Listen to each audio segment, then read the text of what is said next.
ऐसे सवाल पर बात करने आया हूँ जो हर स्टूडेंट के दिल और दिमाग को खाया जा रहा है। पढ़ाई में ध्यान क्यों नहीं लगता? हाँ, वही सवाल जो हर कोई अपने आप से पूछता है। किताब खोलते ही आंखें मोबाइल की तरफ क्यों चली जाती हैं? पढ़ने बैठो तो दिमाग में ख्यालों का मेला क्यों लग जाता है? और सबसे बड़ी बात, दिल पढ़ाई को बोझ क्यों मानने लगता है? बच्चों, मन कोई राक्षस नहीं है। मन तो बस एक छोटा बच्चा है। बच्चा हमेशा वहीं भागता है जहाँ उसे मजा आता है। मोबाइल, गेम, ये सब आसान और मजेदार है। पढ़ाई कठिन है, इसीलिए मन वहां नहीं जाता। लेकिन सोचो, अगर बच्चा हमेशा खेलता ही रहे और कभी स्कूल न जाए तो क्या वो बड़ा होकर जिंदगी में कुछ कर पाएगा? नहीं, बिल्कुल नहीं। ध्यान क्यों भटकता है? क्योंकि सपना साफ नहीं, सपना बड़ा नहीं है। अगर तुम्हें डॉक्टर बनना है और सच में उस सफेद कोट को पहनने की भूख सीने में जल रही है तो किताबों की मोटी लाइनें भी तुम्हें सोने से ज्यादा प्यारी लगेंगी। अगर तुम्हें अपने माँ बाप की आंखों का सपना पूरा करना है तो तुम्हारे लिए किताबें बोझ नहीं बल्कि हथियार बन जाएंगी। बच्चों, ध्यान नहीं भटकता, भूख कमजोर होती है। भूख तेज होगी, ध्यान अपने आप टिकेगा।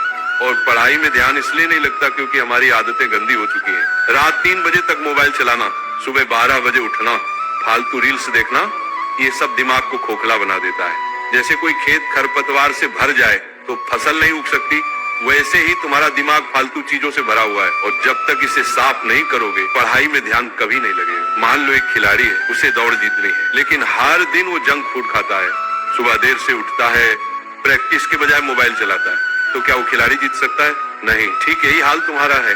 तुम पढ़ाई के खिलाड़ी हो, लेकिन तुम्हारी प्रैक्टिस, तुम्हारा अनुशासन, तुम्हारी आदतें गंदी हैं, इसलिए ध्यान नहीं टिकता। क्या मजे से जिंदगी बनती है या फिर मेहनत से? याद रखो, मजा पल भर का होता है, मेहनत का फल उम्र भर का।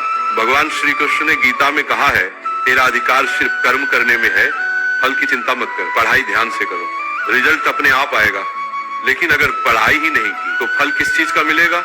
अब समाधान सुन लो। स्पष्ट लक्ष्य तय करो। अगर लक्ष्य साफ नहीं है तो पढ़ाई बोझ लगेगी। अनुशासन बनाओ, सोने, जागने और पढ़ाई का टाइम फिक्स करो। डिस्ट्रैक्शन हटाओ, मोबाइल, गेम, फालतू दोस्त, सबको कंट्रोल करो। छोटी जीतें हासिल करो। रोज 2 घंटे लगातार पढ़ो, फिर बढ़ाओ। सपनों को याद करो, रोज अपने सपनों की तस्वीर दिमाग में देखो। बच्चों, आज अगर तुम पढ़ाई छोड़कर मोबाइल उठा लोगे तो हो सकता है 2 घंटे मजा आ जाए, लेकिन कल जब रिजल्ट आएगा और तुम्हारा नाम कहीं नहीं होगा, तब माँ की आंखों में जो आंसू दिखेंगे, उस दर्द का नाम मजा नहीं है, उसका नाम बर्बादी है। सोचो, जब पड़ोसी का बेटा सिलेक्शन ले जाएगा और तुम्हारे घर के सामने मिठाई बैठेगी, तब तुम्हारे माँ बाप का चेहरा कैसा होगा? वो सिर उठाएंगे या झुका लेंगे?